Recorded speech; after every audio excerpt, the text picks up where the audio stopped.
I'm David Knowles, and this is Ukraine, the latest. Today, we bring you the latest updates from across Ukraine, discuss a recent report that alleges Russia deliberately starved civilians during the siege of Mariupol, and we ask whether there are any signs that the tide could be turning in Ukraine's favour. Bravery takes you through the most unimaginable hardships to finally reward you with victory. If we give President Zelensky the tools, the Ukrainians will finish the job. Slava Ukraini! Nobody's going to break us. We're strong. We're Ukrainians. It's Thursday, the 13th of June, 2 years and 111 days since the full-scale invasion began. And today I'm joined by our Associate Editor Dominic Nicholls, Assistant Comment Editor Francis Dearnley, Senior Foreign Correspondent Roland, Telegraph contributor and former tank commander Hamish de Bretton, and our guest is Catriona Murdoch, Vice President at the Global Rights Compliance Foundation. I started by asking Dom for the latest news from Ukraine. Hi David, and hello to you too. So, Russian attacks against Ukraine yesterday killed 10, injured 38, regional authorities saying this morning. 9 oblasts were hit with casualties in Dnipropetrovsk, Kharkiv and Donetsk oblasts. There were no reports of casualties in Chernihiv, Sumy, Poltava, Luhansk, Zaporizhia and Kherson oblasts. The biggest toll came in the southern city of Kryvyi Rih, President Zelensky's hometown, when a ballistic missile blast yesterday killed 9, injured 29, including 5 children. Ukraine's Prosecutor General's office said the 5 children were injured after a residential building was hit. Russian forces also attacked a residential area and infrastructure in the Nicholls district with drones and artillery, according to Dnipropetrovsk Oblast Governor Serhiy Lysak. A 17-year-old boy suffered shrapnel injuries and was hospitalized there. Okay, next one. Operators from Ukraine's 3rd SOF Regiment, so Special Ops Forces. Some countries call them Special Forces, others Special Ops Forces, but Ukraine's gone for SOF. So 3rd SOF Regiment have attacked Russia's newest digital radio relay communications station. First time it's been hit, or this nature of equipment's been hit since the start of the full-scale invasion. This comes out of Ukraine's General Staff this morning. So the Kyiv Independent are reporting that the somewhat nattily titled R416GM, which has only been in service since 2018, designed to improve the efficiency of Russian ground force comms. So they're saying that SOF did not disclose the location of the equipment, but said as a result of the attack, communication between the command post and Russia's army units was disrupted. They also released a video in which you can see 2 fixed-wing drones smashing into and exploding when it hits the comms relay, starting a fire, but we're not able to see exactly how badly damaged it was. Okay, next one. Russian forces have been conducting drills on how to deploy nuclear weapons today. They were practicing the electronic launch of missiles. The Russian MOD were quick to point out that they weren't using real warheads. Fair enough. The country's defence ministry said that the personnel of a Leningrad military district missile unit worked out combat training tasks for what they say was covertly advancing, and they carried out electronic missile launches against conditional enemy targets. Don't know what the conditions are there. Footage released by Russia's MOD showed sailors focusing on a dummy target and then counting down to launch, including pressing the launch button. Next one. The 23rd meeting of the Ukraine Defence Contact Group, often known as the Ramstein Group, after it started in the US Air Base in Ramstein, or the US base in Ramstein in Germany. That kicked off today at NATO headquarters in Brussels. Ukraine's MOD says the main topic of today's meeting is going to be securing more artillery and air defence systems. Ukraine and the US are expected to sign a bilateral security agreement at the G7 summit that also starts today in Italy. No details yet known about that. But opening the Ramstein meeting earlier today, Lloyd Austin, US Secretary of Defence, said Argentina had just joined the group, the Ukraine Defence Contact Group. That takes it, it's over 50 countries that are in the contact group, including all NATO members.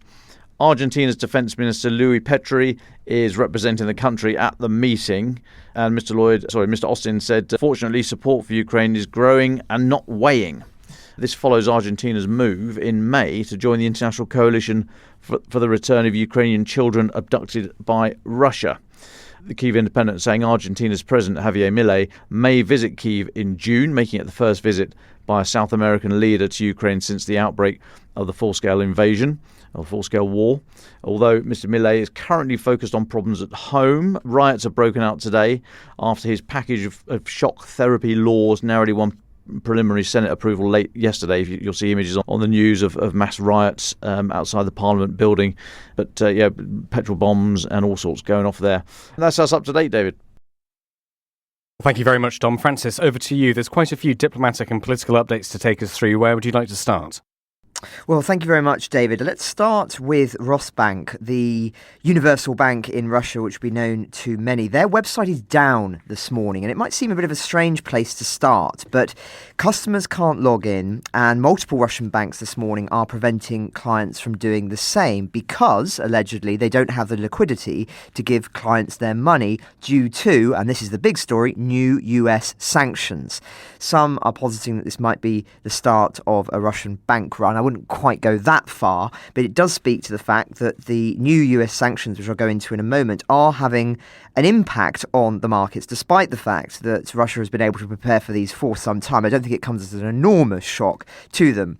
So what are these sanctions? Well, I'm reading here from Reuters because they've got all of the details already out. So these new US sanctions against Russia have, as I say, forced an immediate suspension of trading in dollars and euros on its leading financial marketplace, which is the Moscow Exchange. That's then had an impact on the central bank and therefore the other banks within an hour of Washington announcing this new round of sanctions aimed at cutting the flow of money and goods that are sustaining the war in Ukraine. So the central bank has said, due to the introduction of restrictive measures by the United States against the Moscow Exchange Group, exchange trading and settlements of deliverable instruments in US dollars and euros are hereby suspended.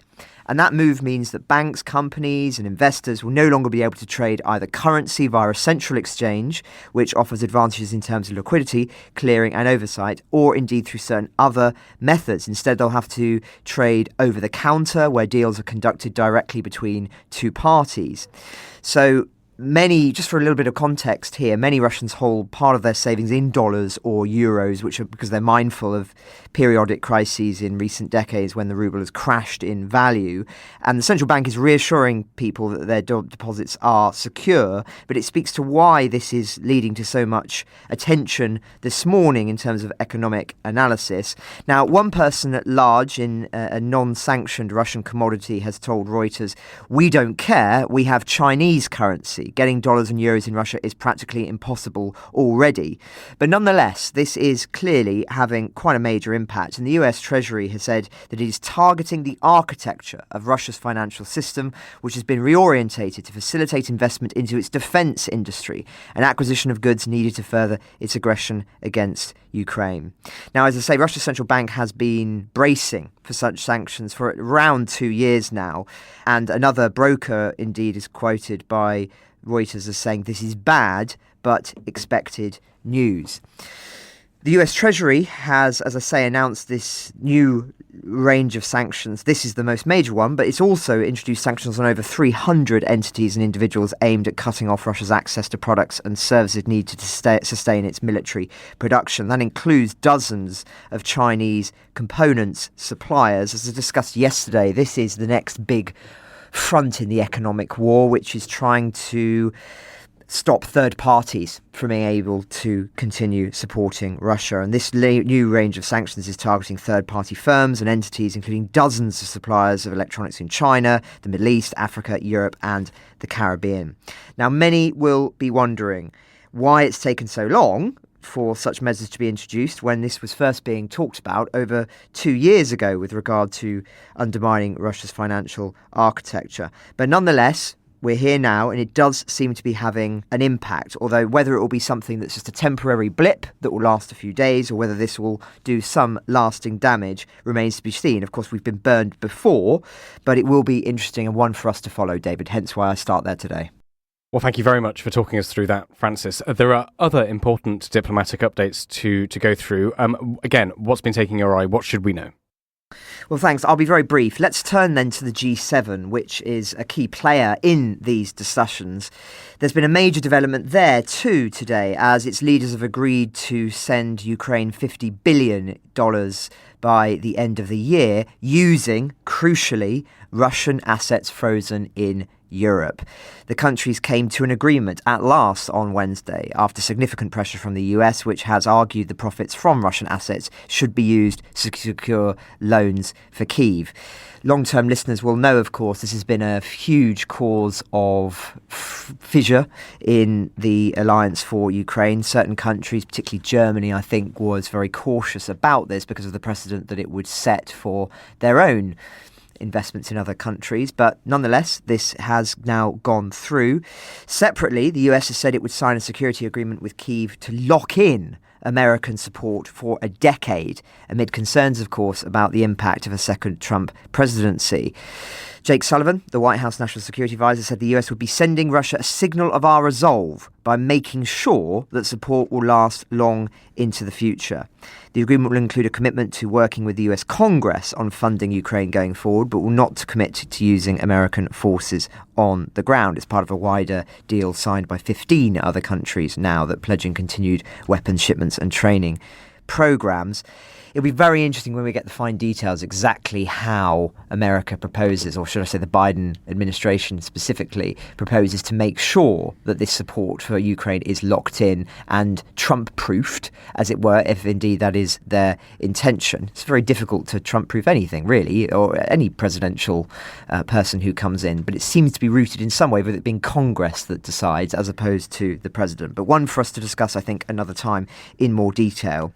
Now, taken in unison with the military developments, the green light on Western weapons being used inside Russia, the ammunition beginning to trickle through, this could all be seen. There's the economic front that's just being waged here, these conversations about the assets being used, as further evidence to what Dom and I were discussing yesterday about whether this may be the most perilous moment for Ukraine is passing, as the very worst case scenarios of a Russian breakthrough, as perhaps turning points are being reached on various different fronts at once. But as I say, very much welcome listeners' reflections on that. Now, just finally on the G7, in a statement before the summit, Zelensky laid out his priorities. For us, the main issues are delivering fighter jet coalition, expediting pilot training and accelerating aircraft delivery, development of the Ukrainian air defence system based on the most powerful Western systems, as well as an increase in long-range capability, approval of the format for using Russian assets to benefit Ukraine, something, of course, which we've just seen the green light given to, and particularly in the development of our defence industry and joint weapons production. A year ago, this is still Zelensky, at the NATO summit in Vilnius, the G7 adopted a declaration of support for Ukraine. Today, as part of this declaration, we are signing the final 2 security agreements with G7 members. The entire Ukrainian people, including our warriors, see that the G7 will always support Ukraine. I am grateful to our partners for their belief in us and our victory. And just finally, separate to what is happening within the G7, 8 EU foreign ministers have called on the EU to ban Russian diplomats from moving freely around the bloc and restrict them to countries where they are accredited. So this is a very strong statement by ministers from Czechia, Denmark, Estonia, Latvia, Lithuania, the Netherlands, Poland and Romania, expressing their concerns about what these diplomats are able to do in terms of gathering intelligence, using and disseminating propaganda, and just generally undermining the war effort. So further evidence, potentially, David, of a reaction to the Kremlin's hybrid warfare strategy, which we've discussed in recent episodes. But that's us up to date on the economic and political fronts, David.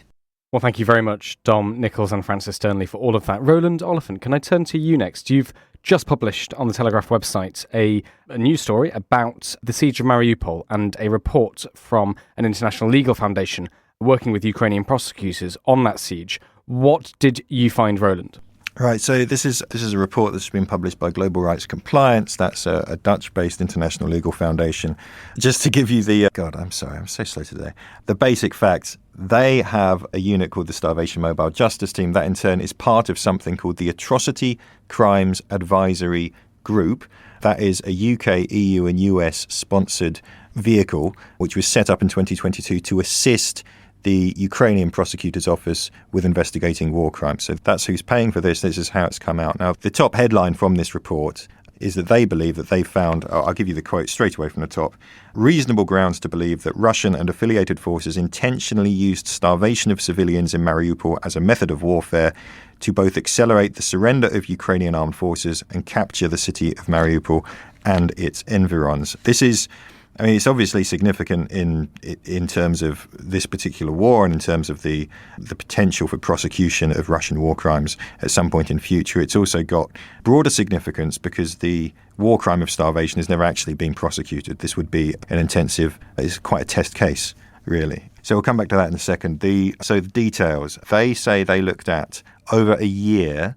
They examined 1.5 billion square meters of satellite imagery. They examined photographs, videos, public statements. So a lot of open source stuff, but also they say previously unseen photographs taken during the siege and information provided by the Ukrainian government. Now, the upshot of that, they say, is that they've identified 4 elements to this pattern of what the Russians were up to during that siege. And just to remind listeners, the Battle of Mariupol began pretty much immediately on the 24th of February 2022, and it continued, officially until the 20th of May, and that's the day when the last defenders of Azovstal finally surrendered. So during that siege, they say that the Russians, first of all, targeted OIS, and that is international humanitarian legal jargon for objects indispensable to survival. So you're talking about power stations, you're talking about water distribution, things like that. They then impeded access to aid, they impeded evacuations, and they arrested people during the filtration process. After they captured areas, there was a pattern of people being arrested simply because they'd been involved in aid distribution or something like that. So people were arrested where they had no military role. The only reason for that appeared to be their involvement in that. And that altogether, in aggregate, GRC say points to the war crime of starvation. Now, where does this go next? Well, they say that this dossier, which has just been published, all the evidence that they've preserved in the course of this investigation is going to be submitted, along with other stuff compiled by the Ukrainian prosecutor's office, to the Office of the Prosecutor of the International Criminal Court. And they obviously hope that further down the line, the prosecutor will apply for warrants for the arrest of individual Russian commanders to face trial for this crime. That's a long way down the road. I spoke to Catriona Murdoch, one of the lead lawyers on this, yesterday. She said they do have names of suspects they're interested in. She's not sharing them at the moment. But further down the line, we may see that.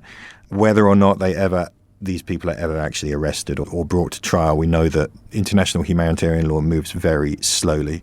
We're still only just coming to the end of the Yugoslav processes, and it would require, how do you arrest people who are perhaps hiding in Russia? But nonetheless, this is a step forward on the campaign to hold Russia to account for war crimes. And just a little note, listeners will remember, I presume, that last month there was an enormous international hoo-ha, to use the technical term, when Karim Khan, the chief prosecutor of the ICC, did apply for arrest warrants for Benjamin Netanyahu, the Israeli Prime Minister, and Yoav Gallant, the Israeli Defense Minister, for alleged war crimes committed in Gaza, including starvation. That is the first time any warrant has been applied for that crime. So you've now got 2 interesting test cases about this crime. It was only outlawed under the Rome Statute in 1988. So what happens with this case around Mariupol and the case in Gaza is really going to could potentially have a very important role in informing international humanitarian law in future.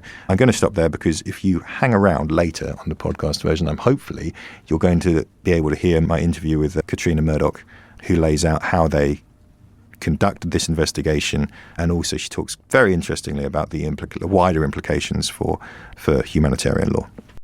I can confirm that to our listeners. I've just finished editing it, Roland, so that should be going in today. But Roland, can I ask, we've spoken about the siege of Mariupol several times on this podcast. Of course, we covered it when it was happening, and we've come back to look at it from different angles repeatedly over the years. Did you learn anything new about that battle in this report? And did you find anything particularly shocking or stuff that we haven't seen before? I think the great benefit of this report is it goes through Mariupol with a kind of fine-toothed comb, and it links a lot of stuff together. And you'll remember that we all remember big headline moments from Mariupol. So the bombing of the drama theatre, the bombing of the Neptune swimming pool the same day, the Battle of Azovstal, I remember sitting in, Zaporizhia, in the first few days of that battle, just after the encirclement had closed, waiting for days and days for this green corridor to open, and it just would not open. And we were sitting there with there was this line of buses that were this every day sitting there waiting to go down, and they'd always say, we've got an agreement, no, the Russians haven't kept the agreement, so on and so forth.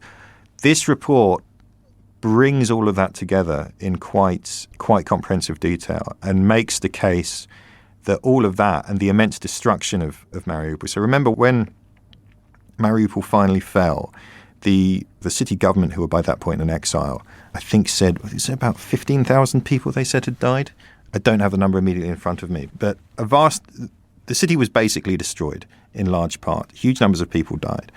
And this suggests that was not accidental. That was not just collateral. That was not just, okay, well, we have a fairly lax, slightly brutal kind of way of doing war. This report makes the case that that was absolutely deliberate, part and parcel, actually part of the strategy being pursued there. And it is actually remarkable. I'm just off the top of my head, I would say that if you take this report and the forensic kind of examination of what happened there, and then you look at things like, God, I've forgotten the name of the film about Mariupol, everybody. 20 Days. Exactly. 20 Days of Mariupol, which is a remarkable bit of reportage and stuff. This is actually a siege that is probably, I don't know if one of, but a remarkably well-documented siege compared to many sieges in history. If there's an awful lot of data out there and an awful lot of understanding. And as Catriona made point when I was speaking to her, she said, in historical terms, even contemporary terms, was it 80 days?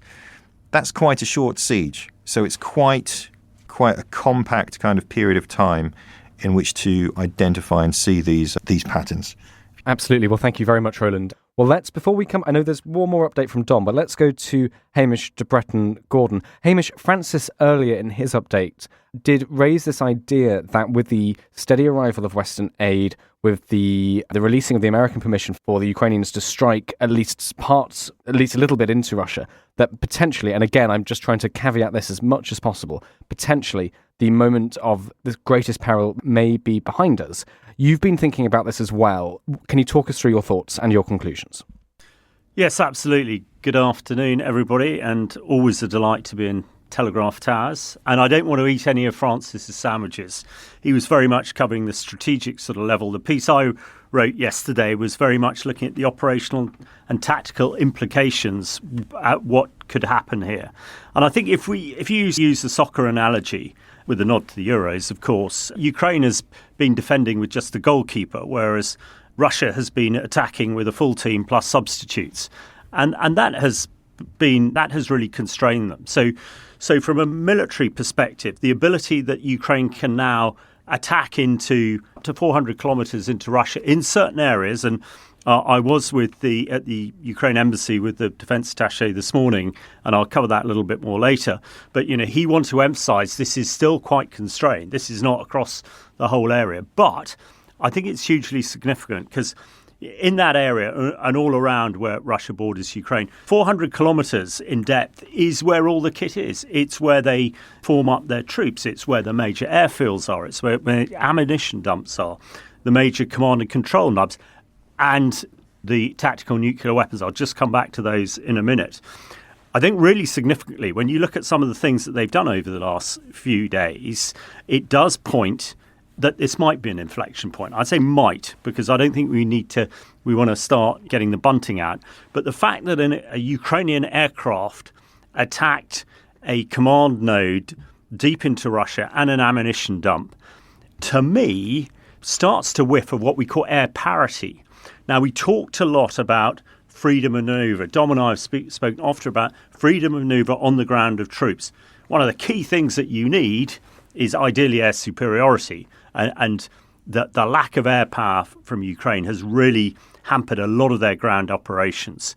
So even ahead of the F-16s arriving in a few weeks or months' time, it would appear that Ukraine is getting some sort of air parity. And I think that is hugely important. We remember when Ukrainians defeated the Red Sea Fleet and pushed that out of the Black Sea, that then started to give them some freedom of manoeuvre. Not the Red Sea, bloody crikey, the Black Sea gave them freedom of manoeuvre.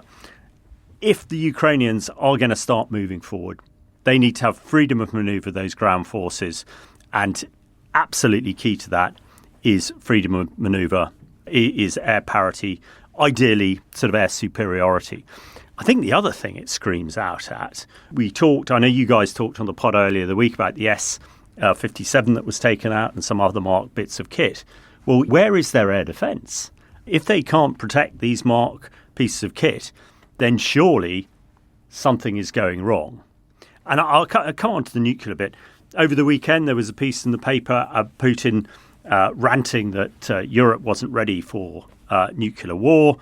And as Dom mentioned earlier on, they've been doing electronic tests of some of their tactical weapons. Now, my thesis, and I actually did a podcast, dare I say it, on another Broadsheets radio station the other day, really unpacking. Get out. Sorry, really unpacking why I think that the tactical nuclear piece is complete bluff and bluster. Now, we saw, and I think there's a piece in the paper yesterday about the tests of these nuclear launchers. As we know, when they tested a few months ago, they do not have nuclear warheads on them. A lot of the Iskander missiles have been retrofitted with conventional heads. The laboriousness of the practice that we saw yesterday and we've seen in the past, to me, the Russians, and I feel a bit guilty about talking about this. I don't want to give them too much information, but they surely know it anyway. Their concept of operations, to me, for their tactical nuclear weapons is something from the 60s and 70s. If they are going to take a day or so to set these things up and move them around, that might have been fine when there wasn't the intelligence around. But now they're being looked at. And the fact that they need to be well within that 400-kilometre area around Ukraine to fire and have an impact, the Ukrainians can take them out. Now, that is another issue. But I think hitherto, the whole nuclear thing has really cowed some of the more timid Western NATO leaders. And perhaps they have held back some stuff. But let's look at it. Since the 25th of February 2022, Russia has threatened nuclear attack and escalation, and it just hasn't happened.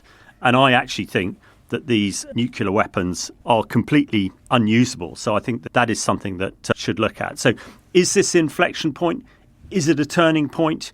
Well, I mean, we all hope so, but certainly things are moving in the right direction.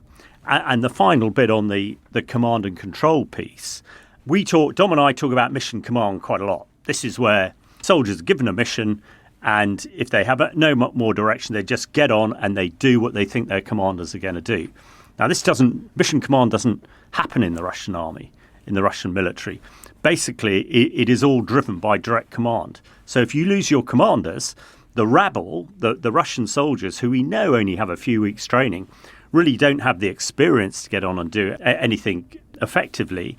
And they don't have that mission command that gives them the flexibility to think on their own and do what they think's right. So actually taking out the command centres, taking out some of these marked pieces of equipment, I think is hugely significant. And hopefully it is the beginning of better things and a brighter summer for Ukraine. Well, thank you very much, Hamish. Just quickly then, your time with the Ukrainian Defence Attaché, what did you learn? Well, I was ostensibly there to talk about gas masks. Jimmy Rushton did a very good piece and investigation for the paper a few weeks ago. I followed up with some of my own investigations, and it's very clear that at the lowest tactical level, the extensive use of CS gas riot control agents is having a huge impact. And comparing notes with the Ukrainians, really what Jimmy had said and the couple of pieces that I wrote were absolutely spot on. It's having an impact because the Russians are using this, dropping CS canisters from FP drones, almost an industrial scale. Some units are getting 2 attacks a day. And because they have the old Soviet gas masks, which, funny old thing, don't work, they were basically had to leave their trenches. This stuff is effective for 5 or 10 minutes, and it's pretty unpleasant. But the Russians, they are past masters of using chemical weapons. I mean, they taught the Syrians how to do it. They taught the Iranians how to do it. And they probably taught the Iraqis too. And they follow it up. They precede it with conventional attack and follow it up with conventional attack. And a bit like in the First World War use of chemical weapons, they'd lose a bit of ground and then they'd come back again. the simple solution is to make sure that those soldiers have a gas mask that works. So that was very much what we were talking about. I mean, it's a funny old thing. When we're looking at the tactical level, that's the lowest level, that's on the ground, that's soldiers fighting with bayonets and bullets, to the grand strategic level, which is the HIMARS, the ATACMS, the Storm Shadow. The sort of marked piece of equipment that Kyiv wants are those missiles that can have a strategic impact.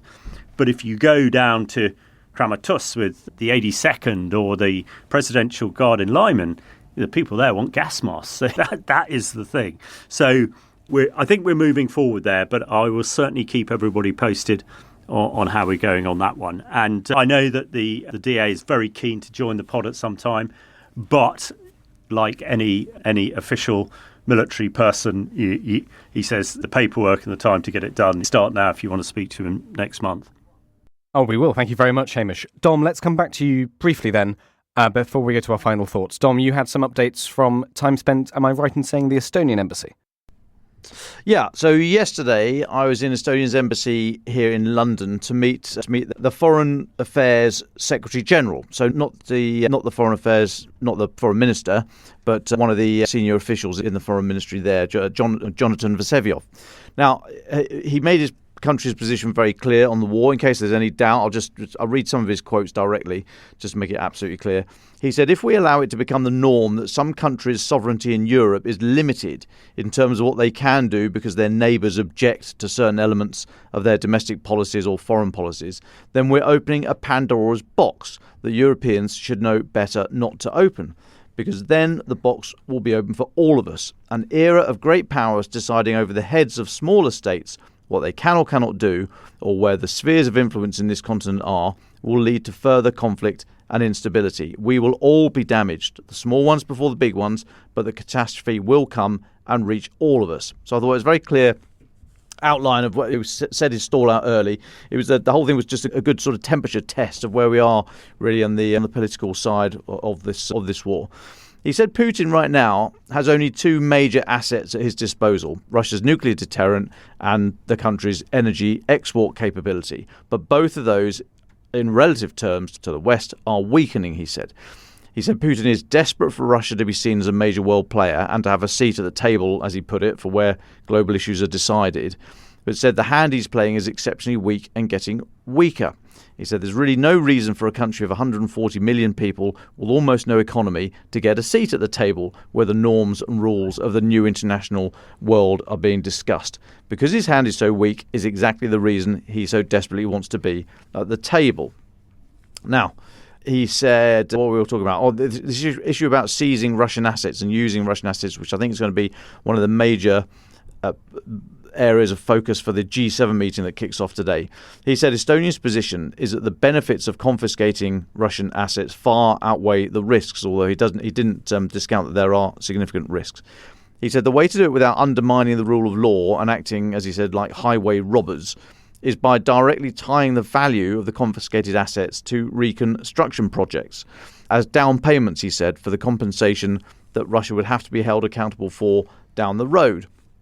And then briefly on nuclear rhetoric, I'll quote this directly, it's an important topic and one that rightly people are extremely concerned about. But Mr. Vaseviov said, we are convinced the Russians continue to be rational. They are not interested in suicide or in blowing up the planet, but they are interested in paralysing us with fear.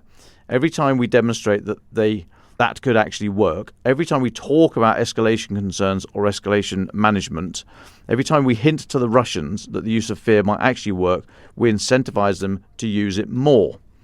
And then just briefly to finish off with, he said there are signs Putin's rule is under extreme pressure at the moment. He cited the Prigozhin's march last summer, the mutiny, all mutiny, no bounty. He's also talked about the personnel changes in the defense ministry, the arrests of high-level generals, including, just in the last couple of days, Russia's Deputy Defense Minister Timur Ivanov, arrested on corruption charges. Mr. Vaseviov said all these things were, what he said, glimpses of the tensions that there are in Moscow. And just final quote, he said, an aura of fear has descended upon Moscow, which doesn't compare to anything in the recent past except in the Stalinist years.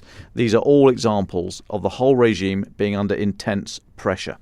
So pretty clear where Estonia sits at the moment. Interesting that they're taking these ideas on into fora such as Ukraine Defence Contact Group, the Ramstein Group, and other initiatives. And that seems to be the view. It chimes with what Francis's piece yesterday about, is this a turning point? Is time moving in Ukraine's favour? But it was a very interesting chat with the view from Estonia's foreign ministry, David.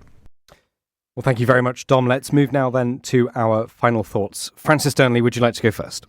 Well, thank you, David. A very brief one from me. It was a privilege for Ukraine the Latest to win Best News Podcast at the Publisher Podcast Awards last night here in London.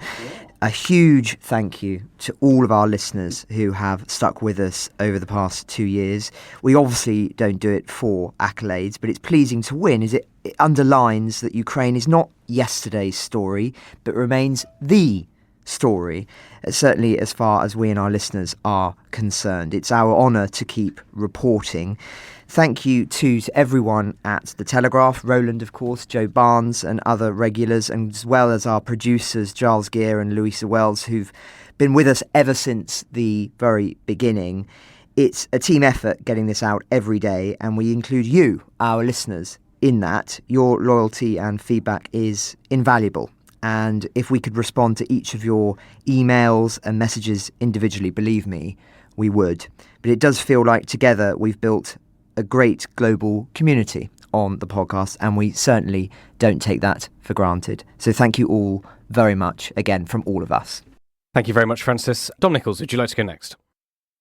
Yeah, I'd echo what Francis just said. I will also specifically point to keep an eye on the things going on at the moment. You've got the G7 meeting right now. You've got the Ramstein Ukraine Defence Contact Group happening, and you've got this peace forum in Switzerland over the weekend. So a big few days of diplomacy coming up. It'll be really interesting to see what comes out of it. I'm looking for the detail on this, how to use the frozen Russian assets, and I'm looking for the detail that comes out of this bilateral defence agreement between the US and Ukraine. See quite how, it was only last week Joe Biden was talking about, putting cold water really on Ukraine's ambitions to join NATO in the short term. So let's see how meaty this bilateral defence agreement is going to be. But quite a lot of diplomacy coming up in the next few days to keep our eyes on, David. Thank you very much, Dom and Francis. Hamish, why don't you go next? I'm going to rather selfishly do a bit of publicity. 2 weeks today, the Dream Team from the award-winning Ukraine the Latest podcast will be down in my neck of the woods at the Chalke History Festival, the biggest and the best history festival on the planet, run by James Holland, he and I wrote a piece last week about mass and technology for the paper. And on the Thursday, I think there are two turns. I think Francis and David are doing one in the morning, and Dom and I in the afternoon with General Richard Sharif, who is a friend to the pod, talking about all things tanks. So there are still a few tickets left, I understand. So I'm sure the link to the festival would be on the pod notes. But it'd be great to see you there. It's although it's a big place, very intimate chance to come and chat to us all. I know the likes of Al Murray and James May will be there as well. So lots of interesting people to speak to. And of course, come and hear the award-winning pod too. That's me. Thank you very much, Hamish. Roland, would you like the very final words for today? Thank you. I'll be brief, and I forgive. You'll have to forgive me for being a little bit woolly and philosophical. But no, I would just encourage people to think a little bit more about what I was talking about, international humanitarian law. But given that we've seen a similar kind of effort to bring charges in Gaza, Karim Khan has also recently issued a request for evidence from the war in Sudan. Look, this is a really interesting part of this period of history we find ourselves in. We know we're in a period of great turbulence, possibly the most turbulent and the most dangerous since the 1930s. But then there were no international courts to hold people to account. This is a system that's been built up. Are we actually going to have, as we enter this period, as we possibly see more and more wars, more confrontation around the world, is this attempt to maintain some kind of legalistic, some kind of restraining effect on the excesses of war going to work? You know what, it might. I'm not saying it will, but I think it's very interesting that we're entering a period of great power confrontation, whatever you want to call it. With this mechanism, it's there, and people are trying to make it work, and it might not work, But it's going to be very interesting, I think, seeing how that goes, whether the concept of international humanitarian law does survive contact with reality, with perhaps this is the moment that it was waiting to be tested for, to be tested in. And I'll leave that thought there and allow people to go off and write. I'll have 1,500 words by Friday morning, please, on my desk. Coming up, we hear Roland's interview with Catriona Murdoch from the Global Rights Compliance Foundation.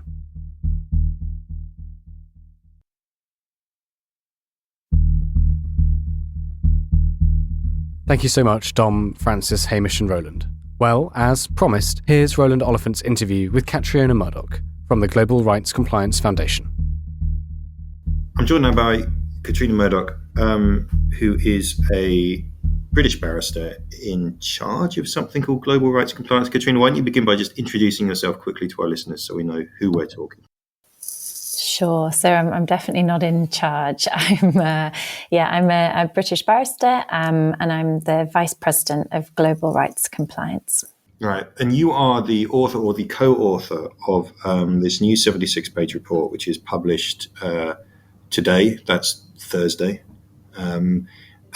which is quite remarkable. It basically amounts to a compilation of evidence that you conclude demonstrates that Russia deliberately used starvation as a weapon of war during the Battle of Mariupol.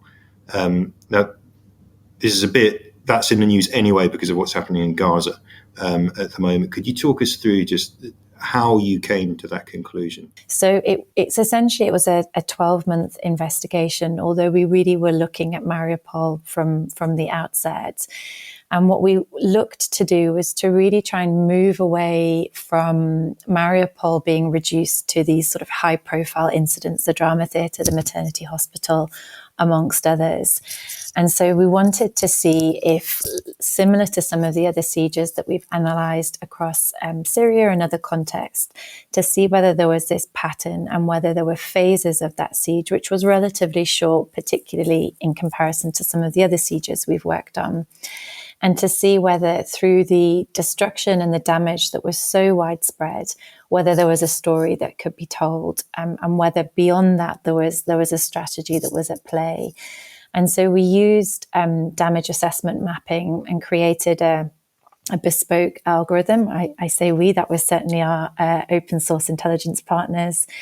And then we brought in weapons and ordnance munitions experts, as well as the Ukrainian military experts as well, to really try and sort of explain to us what this data was telling us. And what we were able to see there after a lot of analysis was there was this pattern. And there was sort of 4 distinct phases that we looked at. There was that initial targeting within the first week, where civilian infrastructure, which we're seeing very much now across all of Ukraine, but that was targeted straight away, including electricity, heating and drinking water. And then the next phase began, which was around the denial of humanitarian evacuation. So sieges, Roland, as you'll probably be aware, are not unlawful in and of themselves, but the practices within them. So often there will be practices around and human rights and international humanitarian law obligations to allow civilians to leave. And what we saw was that was completely frustrated in the context of Ukraine and in the context of Mariupol. Then we saw the sort of targeting around and the language around what was being described as this humanitarian catastrophe. And that was the language that the Russian Ministry of Defense were using themselves. So they were acknowledging really the situation for civilians inside of Mariupol.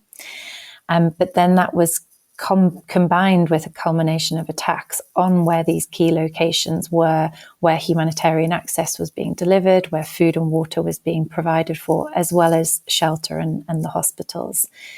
And then we saw a sort of a wider strategic attack in the final phase to remove other objects indispensable to survival and to really accelerate that capitulation and encirclement of Mariupol. And the conclusions. I mean, you don't pull your punches. I mean, I'm just writing the news report now. I've just been pulling quotes from the report. I mean, there's no end of kind of pithy points here, but a couple that I picked out. This pattern of conduct leaves experts to conclude that the starvation of civilians in Mariupol city by Russian forces was intentionally used as a method of warfare. Another line in there: starvation crimes. This is important actually because it's about why they do that. Starvation crimes were perpetrated to accelerate the capture of the besieged enclave, with such efforts manifestly increasing and culminating with the declared capture of Mariupol city on the 20th of May. So the basic thing you're saying is that you've got this pattern of behavior, and it's not accidental. This reveals that actually starvation was a method that they planned to use to help them capture the city. And that's central to this being a crime, isn't it? Exactly. And I think this was sort of the challenge and almost the reason why we wanted to focus on Mariupol, because so many partners and actors that we worked with early on kind of looked at Mariupol and thought, well, this is so difficult to disentangle. It's this urban environment of very intense hostilities between both sides, civilians caught in the middle, and a sort of destruction, and the speed with which the destruction was occurring really made this, incredibly difficult to investigate, which is why it's taken us so long to really come to these conclusions. But I think what was very clear as you sort of got beneath that kind of first impression of destruction and active hostilities on both sides, is what you begin to see is where the other forms of protections of civilians that occur within the conduct of hostilities start to be dismantled, where you see civilians being prevented from leaving, where you see filtration being set up so that there's this screening process of those who are allowed to leave and those who have to stay. Then you start to see these repeated patterns of attacks on hospitals, on shelters, and the rhetoric around that. It becomes quite difficult to explain how civilians were protected and how harm was meant to be minimized, and how these attacks may have been proportionate in the conduct of ordinary, of ordinary fighting. And so it was quite clear, and because in many ways Mariupol was a relatively short siege, we were able to sort of see these patterns come to light quite quickly. Very quickly, because I want to come into the broader aspects a bit later on, but very quickly, the significance of this, and what is it that makes this different to previous allegations of war crimes against Russian forces? I mean, we've seen quite a few, actually.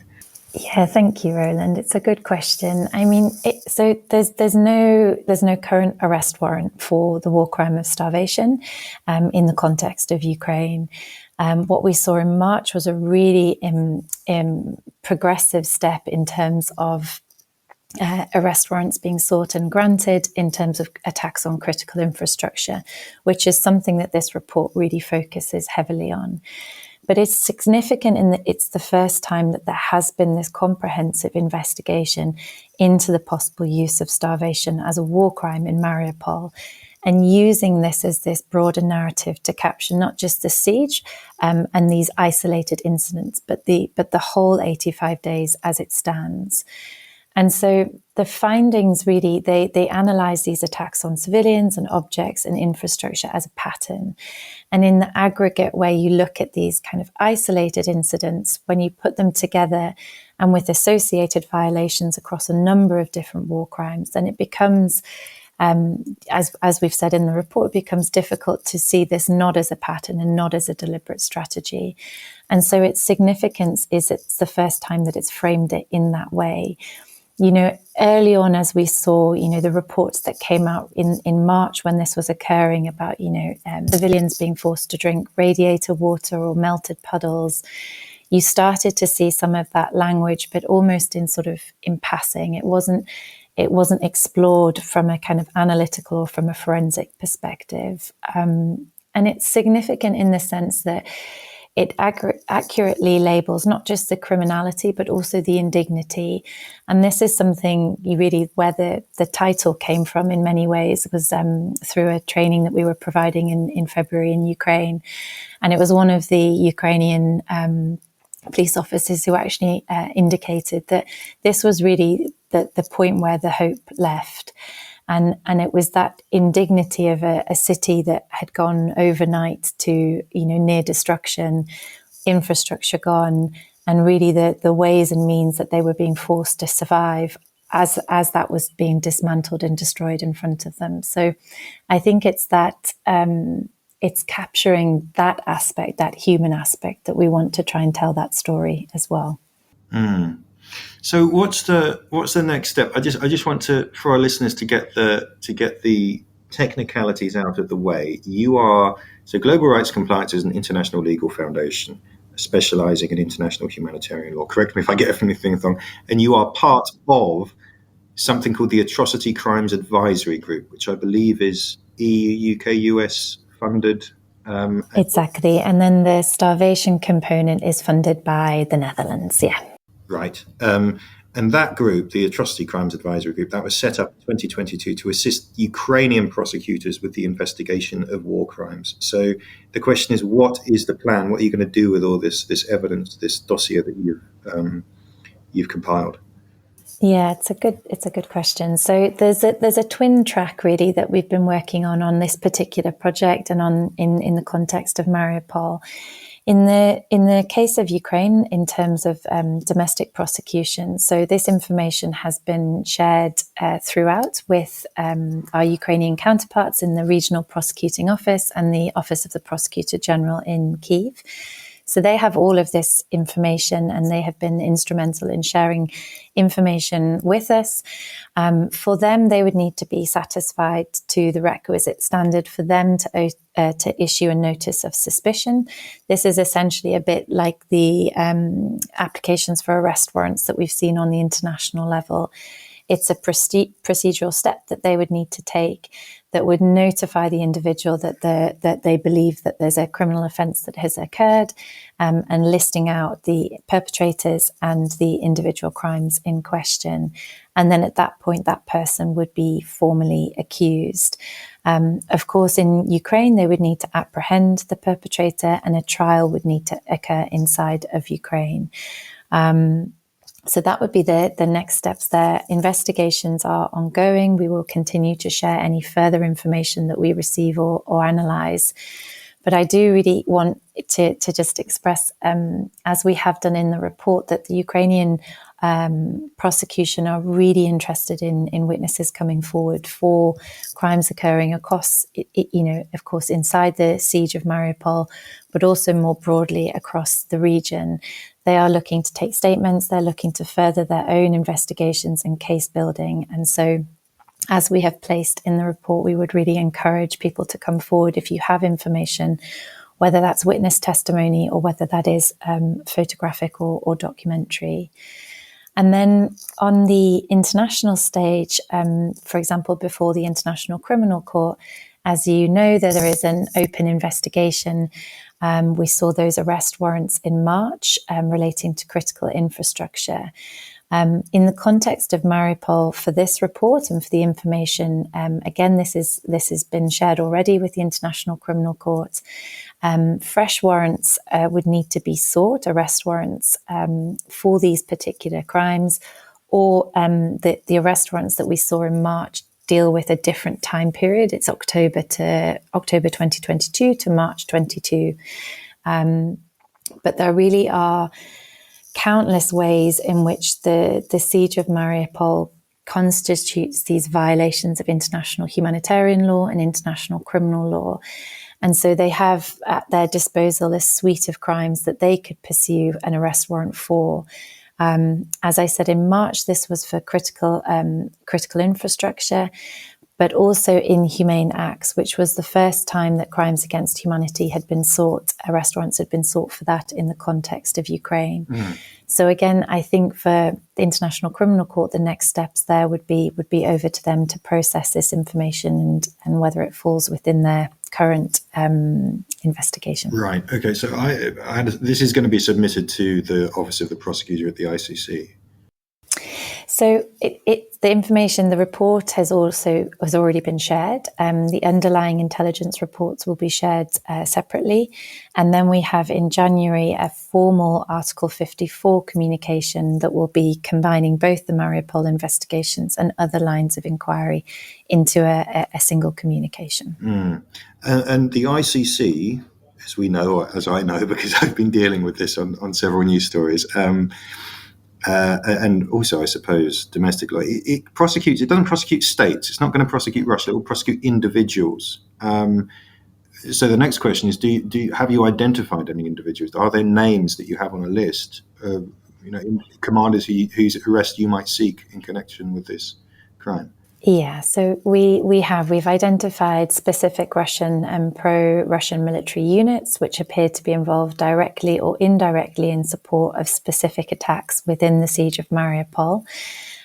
We've had a specific focus within the report and the investigation and information that we've received so far on Russian aviation units who appear to be responsible for the bombardment of key locations. Because of our ongoing work with the Office of the Prosecutor and their ongoing case building, the investigation and identification of alleged perpetrators is being kept completely confidential at this stage, and the naming of those units and individuals have been withheld from this report, from the public report. But those have been shared already with our counterparts and will also form part of that confidential submission in January to the ICC. Okay, so you have an idea of who you want to charge, but you're not telling us. Yes. That was fair. Just to be absolutely clear. So part of the massive significance of this is that starvation as a war crime hasn't really been a war crime for that long. I mean, you'll correct me if I'm wrong. I think it was outlawed under the 1988 Rome Statute to the International Criminal Court. I think there's something in the amendments to the Geneva Conventions in the 1970s as well. But I understand it's relatively recent, and I understand it's never been prosecuted. The big landmark event last month was Karim Khan, the chief prosecutor of the ICC, issuing requesting arrest warrants for Benjamin Netanyahu, the Israeli Prime Minister, and Yoav Gallant, the Israeli Defense Minister, for that crime allegedly committed in Gaza. How do these two cases relate? I mean, are there similarities here? Do they play off one another? Would one being prosecuted set a precedent that would make the other easier to pursue, or are they entirely separate beasts? No, it's a really good question. And I would say just that the prohibition around starvation has been part of the Geneva Conventions. The first time it was criminalized, as you say, was under the Rome Statute in 98. But in terms of its roots in international humanitarian law, it's well established. But you're also right to point out that there's never been a prosecution at the international level. There has been components where starvation has formed part of other cases, but it's always been prosecuted or investigated under other crimes. So in terms of the importance and the significance of that application for an arrest warrant last month, it really can't be understated, actually, in terms of the work that we've been doing on this agenda for the last 6 years, or 7 years now, I think. In many ways, it's always very difficult to compare two different situations. And in many ways, at first glance, they are polar opposites, both from a geopolitical point of view, but also in terms of, just the food security of both of those countries pre and now during the conflict. Ukraine was really seen as one of Europe's and indeed the world's top agricultural producers, really, a highly sort of food secure country. Whereas Gaza, of course, has been part of this ongoing blockade imposed since 2007 and has had sustained food insecurity and these calorific restrictions imposed on it for a long time. So the differences and the severity of impact inside of both of those countries is really different. But the significance of that application and the transparency around the prosecutors, how he's articulated that crime, in addition to the expert report that was put together to support the application for the arrest warrants, has been really instructive in terms of how the ICC are viewing this crime. And so seeing that it's not just viewed as purely food and water, but also in relation to fuel and electricity, which of course would have a direct bearing on the attacks that are happening, not just in Mariupol, but of course across the wider aspects of Ukraine and that ongoing attack on critical infrastructure there.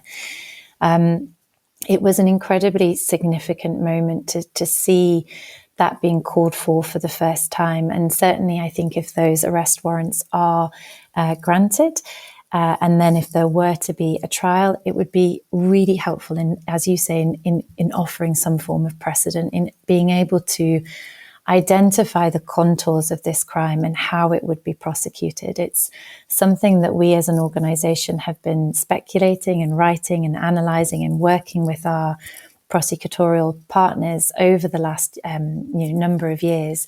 But to see that in action, to really see how it would be litigated and how it would be defended, is something that is certainly long overdue and would certainly help in understanding the framing of how we would use this and pursue this in the context of Ukraine. Well, let's just gently, we've got a few more minutes, just gently touch on that question of how it would be defended in a way, because I think, for balance, we have to point out that, the Russians strongly deny committing any war crimes. We know that, the Israelis have reacted, with great outrage at the suggestion that they've committed crimes. I suppose the defence in both cases, in a way, I can think of two things that I might say if I was representing either of those. And one is that your suggestion that this is a pattern or a deliberate plan is you're linking stuff together, deliberately, retroactively. In actual fact, this is just the unfortunate collateral damage that takes place in war, and there are rules around war that allow a certain degree of proportional collateral damage, and we didn't plan anything of the sort.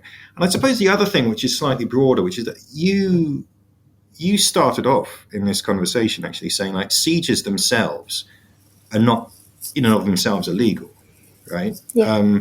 So I might turn around and make the broader point of, like, look,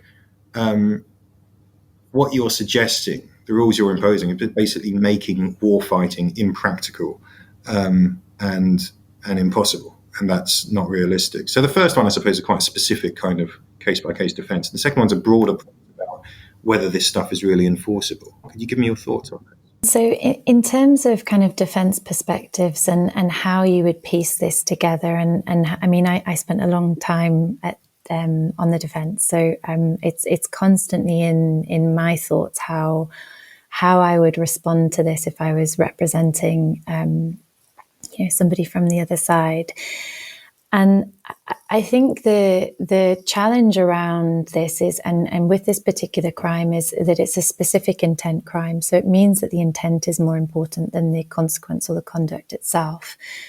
Of course, the consequences and the conduct will inform, prosecutors and investigators looking to see how this would be investigated and looking to see how we might be able to make an allegation that this was, deliberately a deliberate strategy of war. But what I would say is that, international criminal trials rely heavily on circumstantial evidence to fill that gap in intent. And that is all about piecing together these strands of evidence that together really give what's known as an irresistible inference. It's unavoidable that this would be the consequences if this continues, or this conduct of pattern or conduct of hostilities was to continue. And I think if we step back a little bit, and it links a little bit, Roland, to your second question in terms of, okay, if the sieges are lawful and these parts of there are the conduct of hostilities and the way that you fight, but if there is a complete disregard, as you can see that there is both in the context of Ukraine and Gaza, a complete disregard for the protection of civilians, for the general principles and cornerstones of humanitarian law, and how to fight in a way that is proportionate, in a way that is, targeting military targets, that there's military necessity behind the conduct. I think what we can see quite clearly in both of those cases is that is not being adhered to in any shape or fashion. And so then how that becomes impractical in terms of, enforceable, and then impractical in terms of being able to fight a lawful war, it's a broader question, but I think there are very clear rules and parameters that are really well, entrenched now. And there are certain bright lines around conduct that you just can and cannot do.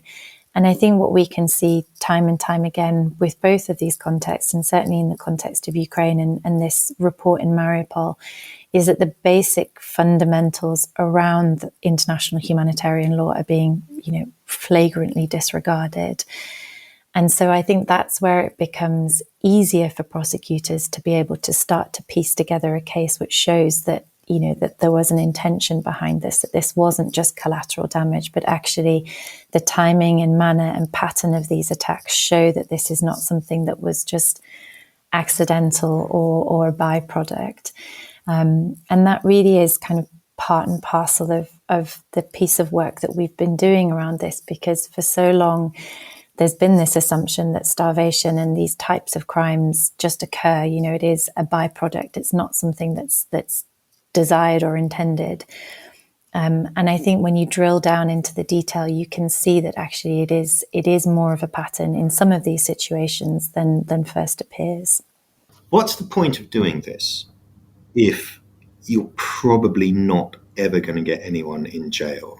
And I don't want to kind of take the wind out of your sails or appear like I'm chewing you down or something like that. But I mean, the reality is, there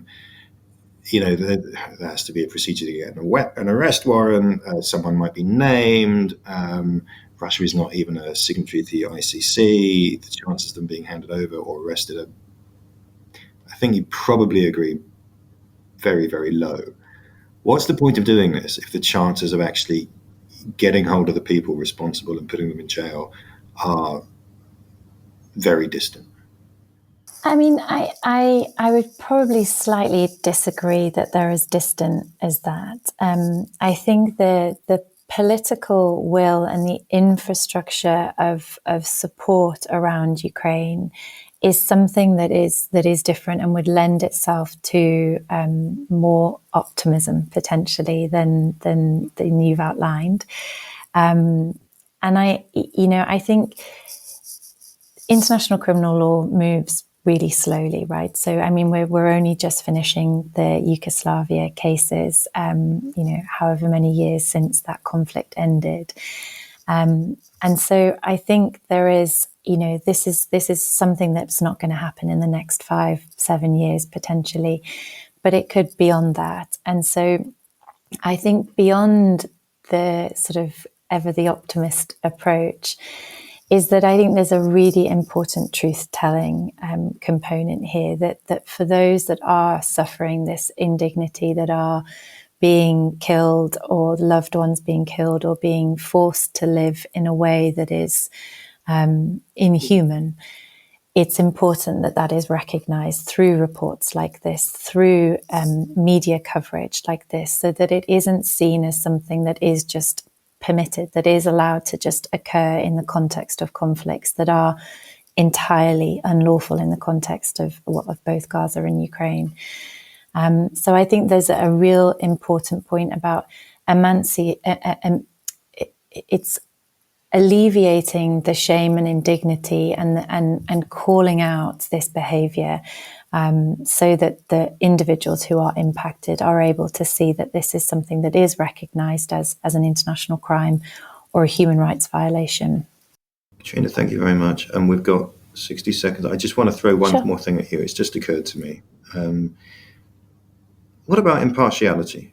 And we've seen the difficulties that the ICC prosecutors request a warrant for the Israeli Prime Minister, right? And there is a massive backlash from the countries that have basically, set up and funded the ICC, because it's against one of their allies and it's not convenient. In this case, I suppose, if you were a supporter of Russia, you might say, well, okay, so you're going after Russia for war crimes. What about war crimes that may have been committed by Ukrainian forces? Would you go after them with equal zeal?